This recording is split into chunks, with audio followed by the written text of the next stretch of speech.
Hey guys, welcome back to the channel. If you're new here, please feel free to hit that subscribe button, it really helps out. And on today's episode, we're gonna be getting under the hood of the Mustang here, and we're gonna be doing an oil change. So stick around if you'd like to see how we do it. All right, you guys, so here is going to be what we're going to be using for our oil change. We have a new oil filter. This is a Wix oil filter, part number 51515.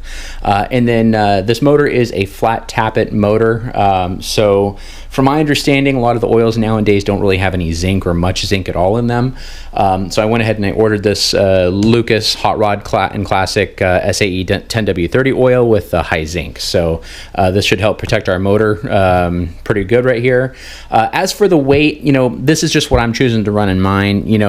Depending on your motor and what your mileage is and your climate, you guys may want to use something different. That's kind of a personal choice on this. This is what I'm using, but we'll get that in there. And then also, I went ahead and I picked this up on Amazon right here. I'll have an affiliate link down in the description right here. This is called a Filmora valve. So the cool thing is this will go on ahead and replace our oil drain plug. And in the future, when we want to drain our oil, it has a little cap that clicks around right here.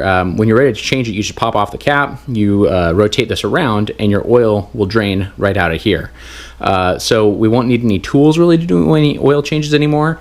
So I'm looking forward to checking this out and trying it out. Again, there will be a link in the description below for an affiliate link. So if you do want to check out these and get one, you can go ahead and click on that right there. So let's get to it.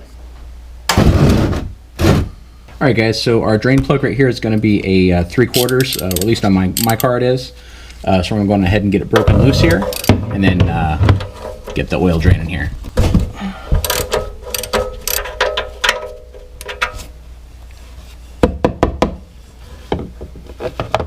All right, guys, so now that we have our oil drained, I'm going to go ahead and put this new, again, this Filmora valve in here.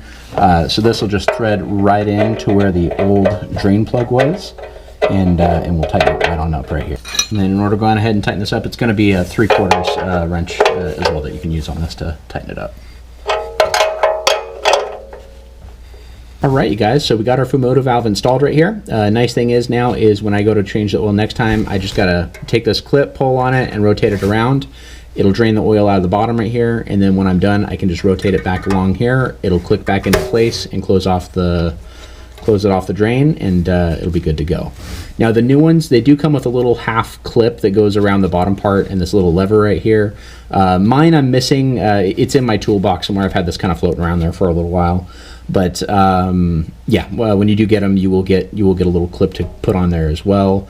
I'll find mine and I'll get it put on. But yeah, I'm really looking forward to using this thing right here next time around. So yeah, so we got this done. Next, we'll go on ahead and get our oil filter taken off right here. All right, guys, so here is our oil filter. That's going to be the next thing that we're going to take off right here.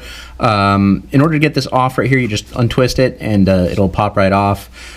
Sometimes it might be a little easier to get to it from the top side right here, but we'll try getting it off down here. If not, I'll jump up top and try and get it off that way.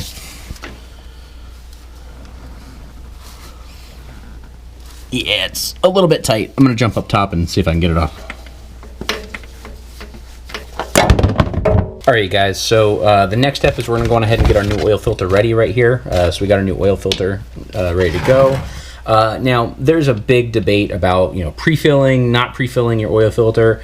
The way that I've always done it is I've always gone ahead and I've just lubed the outside, the O-ring right here with some fresh oil, and then I usually just put it on and let the engine fill it up. That's usually how I do it. I'll try pre-filling it. I really don't know if it makes any difference or not. Some people say it does, some people say it doesn't. It's kind of a big debate right here. So, like I said, kind of, whenever I've done the oil changes and stuff and whatnot, I've always just let the engine fill it up. But I figure, what the heck, we'll give it a shot this time and see how it goes right here. I don't know if it'll really make a big difference or not. But again, I'm going to go on ahead and rub the outside of the O-ring right here with some oil. I believe that just kind of helps it seal up right there. That's always what I've done. And then we'll go on ahead and we'll pre-fill this a little bit right here.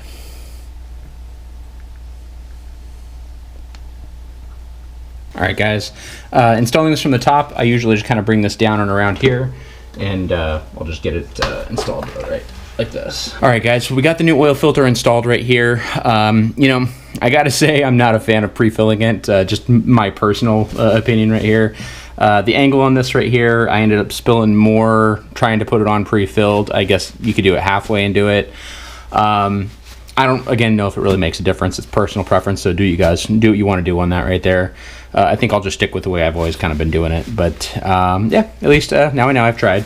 So, but yeah, we'll get it cleaned up right here, and then now we can go ahead and add our oil. All right, guys, in order to put our oil in, we're going to remove our breather cap right here, and our oil is going to go right up in here into the valve cover area. So do that, and from what I've been reading and looking up, this should take around 5 quarts of oil, give or take a little bit right here. This jug that I have is 5 quarts, and I already filled up the oil filter. So just the rest of this should do it for us right here.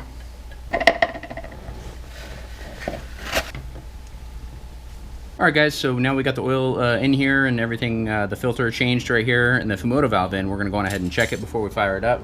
Now, from what I've been reading, again, it should take about 5 quarts. Looks like we're a little bit full on the oil right here. I don't know if you can see that right there.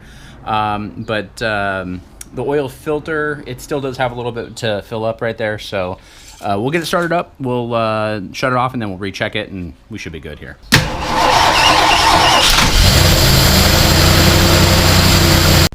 All right, guys, we ran the car a little bit here. We're going to recheck the oil and see how our level is here now.